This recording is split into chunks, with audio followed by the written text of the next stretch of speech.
Everyone knows some foreign language, and we accept requests from citizens of Ukraine who lost their relatives in military conflicts or some emergency situations abroad. Also, we take requests for the search of people in Ukraine from abroad for the same reasons. So when we get these requests in foreign languages, or we have to keep correspondence in a foreign language, we also keep this data in our database. Also, we talk to visitors. So this is something that requires translation or interpreting. And so the correct translation is essential to find a person quite often. If a person was lost because of a military conflict or a forced immigration, or if it's a refugee or a former refugee who is in Ukraine right now. So if you look at this broader, any kind of translation or interpreting has to do with people's destinies.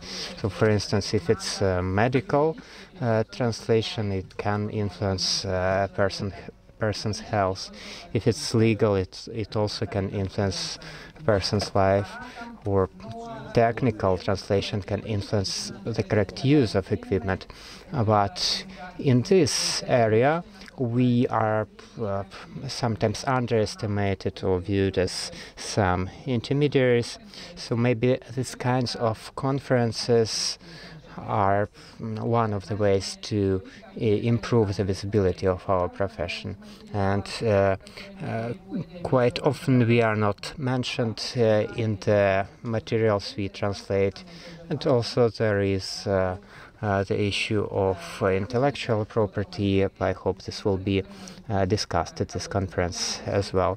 And one more aspect of translation, which can be interesting for some of you, is like research activity or investigative activities. This is something what we are doing.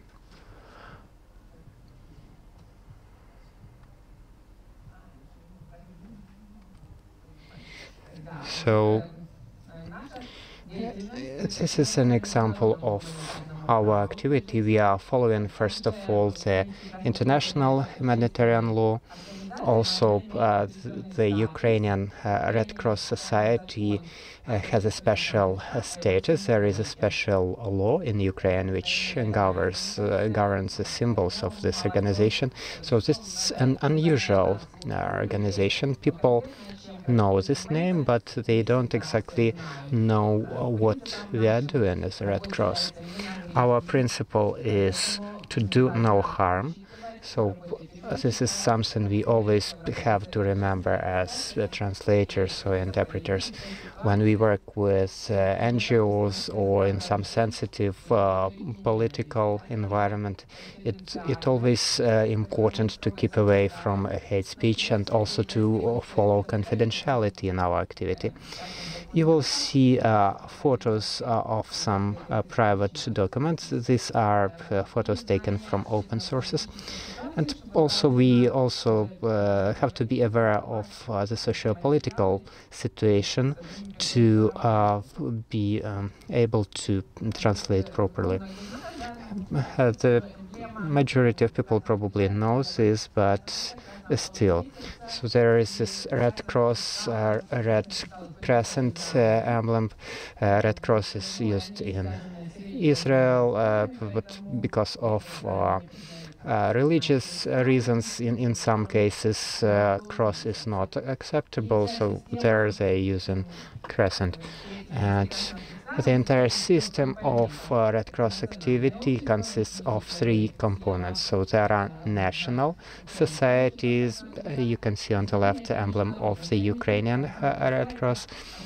In the middle you see the Swiss International Committee of the Red Cross, and it has a special status. It is eligible to do its activity in military conflicts and they also have the diplomatic immunity. And as regards to importance, our Ukrainian conflict got lots of attention. There was lots of activity aimed to assist people who suffered from this conflict in different aspects, like the economic aspect, social aspect, etc. So one more symbol you can see here, it's the International Federation of Red Cross and Red Crescent. It's like UN, but organization uniting Red Cross societies in different countries. The founding principles, the basic principles of Red Cross are humanity, independence, free will, universality, neutrality, unity, and unbiased approach. So it is highly important to use neutral language, like political and neutral language, and these examples are taken from documents which deal with the Ukrainian conflict. So if you want to really help people, if we want them to achieve some mutual understanding, we have to use phrases from the left column, and on the contrary, the terms from the right column are not acceptable for some people, although they are used in the media. So when we are saying IDPs or refugees who have left Ukraine, but we are not using the phrase refugees in the Crimea.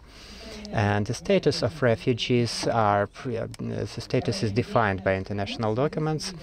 In Ukraine, those people are not recognized as refugees, but as IDPs. And also, we are not using the occupied or annexed territory of the Crimea. We are also saying the Red Cross in the Crimea, although in fact it is Russian Red Cross, but this is not being emphasized in the international documents of the Red Cross in order not to raise any unwanted negative response. We are using the term Eastern Ukraine rather than self-proclaimed Lugansk and Donetsk Democratic Republics. So these documents that we produce are created for the general audience, which means they can be read by people both on this and that side of the demarcation line. Also, we are using the terms government-controlled territories and non-government-controlled territories, and we are not using the terms de facto authorities or terrorists, etc. So it's highly important for the translator to keep this in mind when working for a big international organization such as Red Cross, which wants to provide assistance to people without doing any harm or without creating unnecessary tensions. And it's always relevant, and it's being discussed on social media whether to say "na Ukraine" or "v Ukraine," which is just a small difference in the Russian language. And we need to choose a language depending on the preferences of our audience. Also, we are not using the words terrorism. We are not saying the Red Cross in Donetsk and Luhansk, although our organization is present there. The status of the Red Cross is just undefined. Most probably they are not registered there by the local authorities, and for the most part it's the international Red Cross that is active there. So the acceptable phrases are like the military operations, the crisis in Ukraine, artillery shelling, the front line or the contact line, local Red Cross in Donetsk and Luhansk. So some other examples. So we are not using the terms separatists, terrorists, combatants, etc. And if we have any documents, incoming documents with these terms, we ask people to change the language, because if they are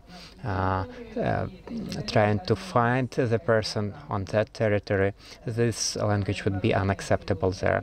So we are using more neutral terms as government forces, government soldiers, etc., the opposition or the fighters, etc. Representatives of the territories in Donetsk and Lugansk territories, non-government controlled territories. So we are not using the term de facto authorities. Well, in fact, of course, these self-proclaimed bodies are not official, legally recognized powers, and of course this would be not recognized by any international bodies. These are some examples of documents we are working with. So we are receiving these kinds of queries from different countries. Some documents, some photos. As a rule, they are not older than mid-20th century. Anything that's older, that's genealogy, and it's not a part of the Red Cross activity. But this is something we are indeed working with, and this is the kind of data we are keeping in our officially registered database, and it's in fact an active database. It's not some kind of archive. It's not contain any historical data. Its main essence is that when a person is contacting us, we writing down this address of that person, other contact data, and we are doing this with the person's consent, of course. So we are analyzing the query, we are analyzing different ways of spelling of the person's name, and sometimes there are huge differences between the actual name and the spelling, and as a rule we are searching for different kinds of last names. And sometimes if a person lives for a different country because of war or conflict, sometimes they even forget the correct spelling of a certain community. So this is not only translation, but also it involves some analysis skills in our work. Such services as ours are present in organizations of the Red Cross and the Red Crescent in any country. There are centralized databases in every country, and this simplifies the procedure of searching for relatives. If the person has contacted the Red Cross in Germany and then is contacting us, the information is already present in the system. And also in Ukraine we have our organizations in every oblast, and you can contact them, and they will assist you in making the query and also explain you about the programs available, our program as well as others, and you can contact any of them. Also, the activity itself is being done in Kyiv by us, and it's in Kyiv that we keep the database. Some statistics. This is the year 2016. We had 1,700 cases of looking for people, and there were 39% of people, 39% of people requesting to find their relatives because of conflicts, and also over 50% of people are still considered lost in action or lost in any other circumstances in World War II. And also, since we have a current military conflict and we already have technical approaches such as DNA analysis, we are now able to find out more about the destinies of people who were lost. But we are observing some progress in comparison with those lost people from World War II. And of course, the international law is now being observed more rigorously because people are better informed about it. And also, when we consider documents, we quite often see some distortions in people's names, and it can indeed influence people's destiny, because a person cannot be found because of that. So when it's written Arbeitsbuch and someone translated is as the foreigner's notebook, the person just didn't know the language, or sometimes the transliteration rules are different. If a person told their name abroad in Germany when they were forced to take part in some physical labor, people could just write it down in the incorrect way. And when we are getting this document, we always need to check whether there is such a last name in Russian or in Ukrainian, and maybe we should be looking for some kind of a different last name. Sometimes the handwritten text is illegible. Sometimes, if the person from Ukraine moved abroad, they didn't know the language, and because of that there are distortions. There might be also some intentional changes because the person didn't want other people to find him or her, so he or she could actually change the name. Also, there are some distortions related to font, which is hard to read. As for transliteration, for example, here we have a Czech document, and Ruslan Katsaba got a certificate. But if I didn't know Czech, I wouldn't be able to read the document correctly. See, also Lyudmila might be another example, or even my name. The second option is as in German, so Lyudmila Tavrovska, and my colleagues ordered me an air flight ticket, but in my passport I have a different spelling, so nobody would let me in the plane with such a ticket. So you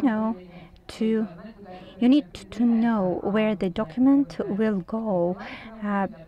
I, working as a freelancer, know that people ask me to use Ukrainian transliteration. However, at some point they might have to redo the documents with the different transliteration, you know.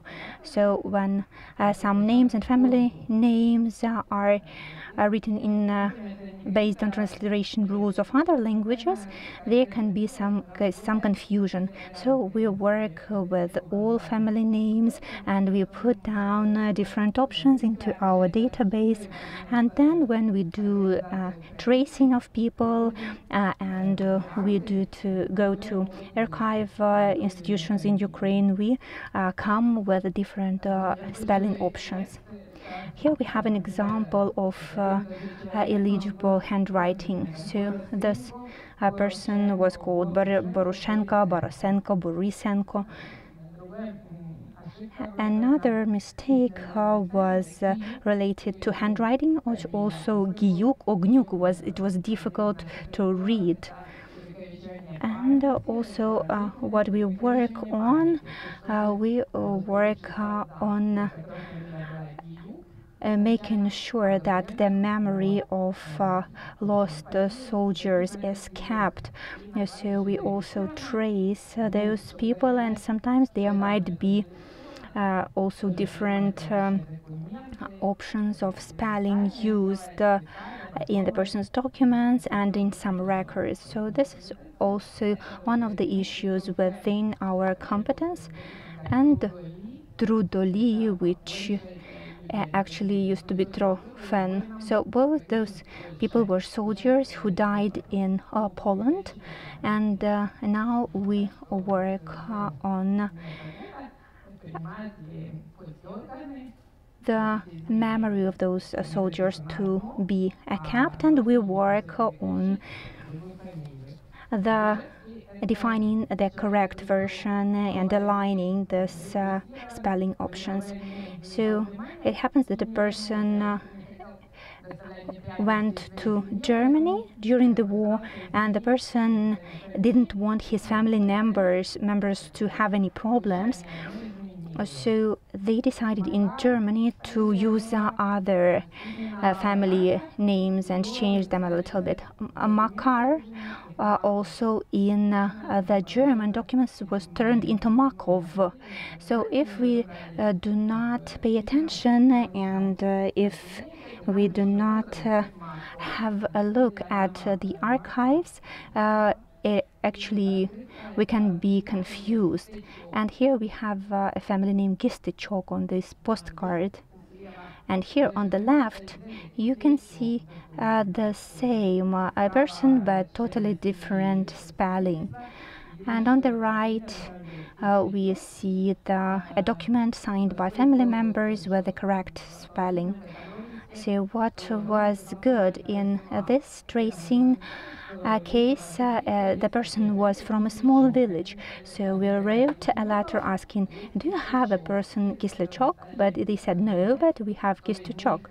So we were able to trace the life of the person during the World War II, and we were able to trace the person. So those people who went to Germany, they often had their names changed.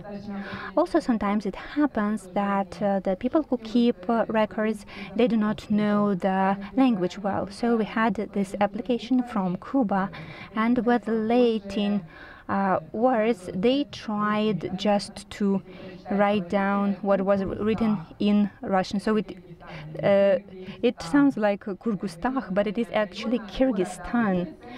So when also, for example, Ukraine, they try to use some similar letters, or it also for Poltava or Warsaw.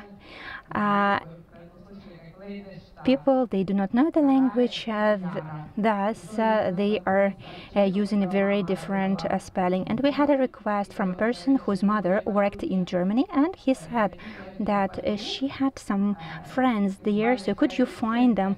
Their family name was Farichen or Marichen, but and the name was Maria. but Marichen, it was just another version of Maria.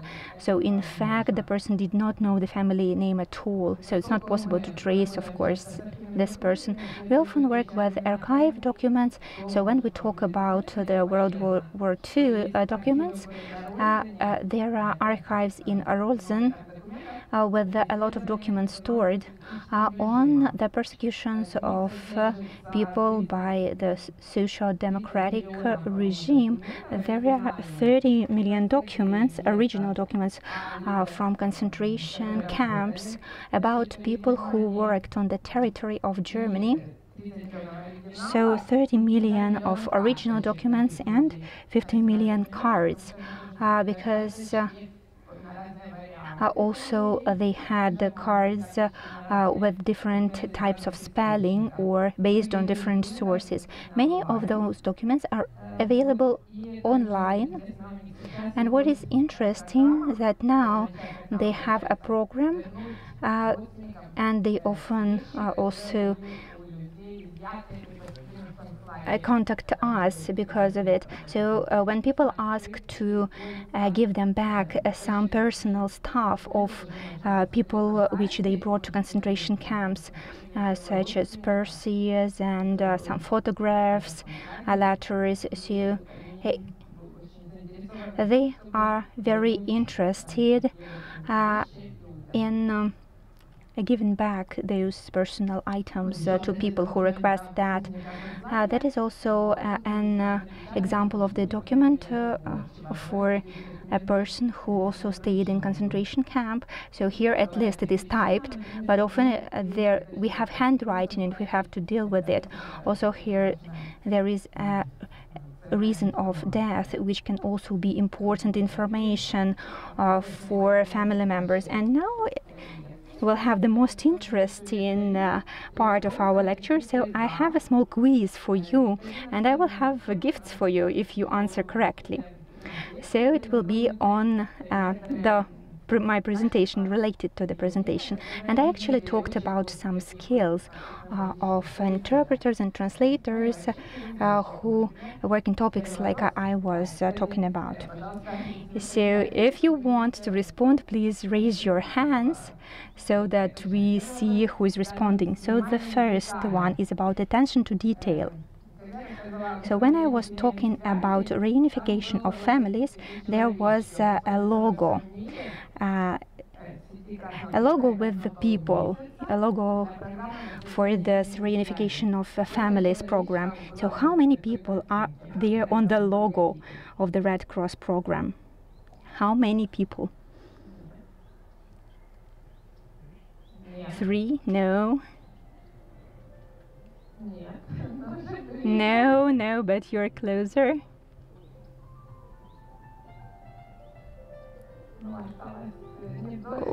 Well, we don't have many options left, actually.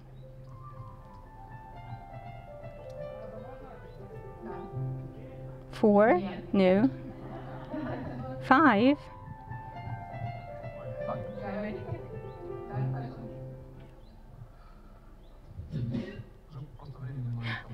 Actually, we're out of time. Well, I saw a person in the first row. So what did you say? You were very close. 7, right? You are. There were 7 people. So you can come to me now and I will give you your present.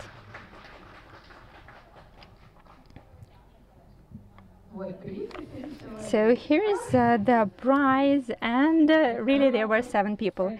So the second question about knowing the situation in the world. For how many years does the Ukrainian Red Cross Society exist in Ukraine? So at least more or less. Could you tell me? 28, 50, 90, more. 120, less. 100? Yeah, about 100. Yeah, because this year there will be 101, and last year we had the 100th anniversary. And the third one is for logic. So there are 2 days for missing people. August the 3rd is the International Day of Missing People, and also there is May 25, the International Missing Children's Day. So the question is, what flower is the symbol of those days? What flower of missing people